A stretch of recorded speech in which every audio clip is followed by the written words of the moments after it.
While Tad Cumming, the 50-year-old married teacher, sits in a California jail cell on kidnapping charges, his estranged wife is speaking out in an exclusive interview with Inside Edition.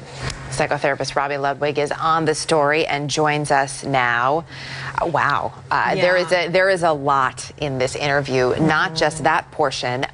She was also asked or talked about the conversation she had with her husband, Tad Cumming, and that she brought up whether or not Elizabeth Thomas had a choice. Let's take a listen to that.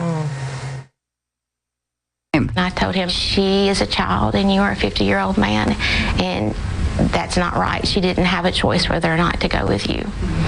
And what did he say? He said she did have a choice. Did you ask him if he was in love with Elizabeth? I don't want to talk about that. It's too hard. I mean, what's your initial reaction when you see that, Robi? Listen, I think we all can understand why the wife would feel hurt and angry and humiliated. Everyone could support her for that. And it's very sad. It sounds like Tad had a moment where he fell in lust with a girl who was inappropriate for him. He believed they had a mutual relationship, which was not true, which cannot happen. And he wanted to feel alive, and he did it in the wrong way. When you look at the history of Jill and Tad, they got married when they were teens. So I think he's trying to go back to a time where he felt youthful, excited about life, and he did it in the wrong way, clearly. She also talks in this interview about the moment that her feelings toward him changed, and that I found especially interesting. We had been worrying for days and days, for 5 weeks about the suspension and the alleged kiss, which I thought was not, I thought he had been accused of something he didn't do. I really felt like he was maybe mentally having a hard time dealing with all the stress. They said, we have something to tell you.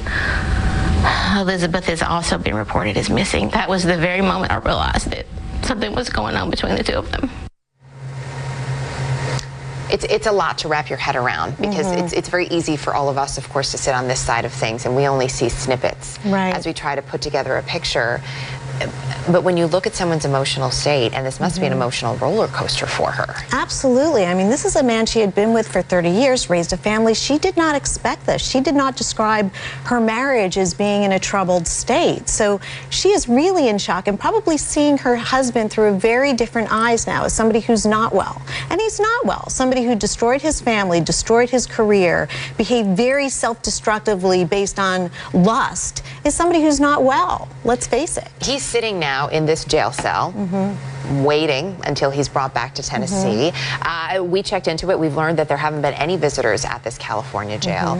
As someone who would be sitting in that place, right, with all this time with their thoughts, what typically is the process that they go through? I mean, would he perhaps be at a point now where it's all starting to really come crashing down and feel real? Absolutely. I would imagine he's feeling very depressed. I would want to rule out suicide, suicidality. The reality has come to be. So he is realizing the consequences of his actions, of acting impulsively, on acting on everything he knows he shouldn't have done, but he did anyway.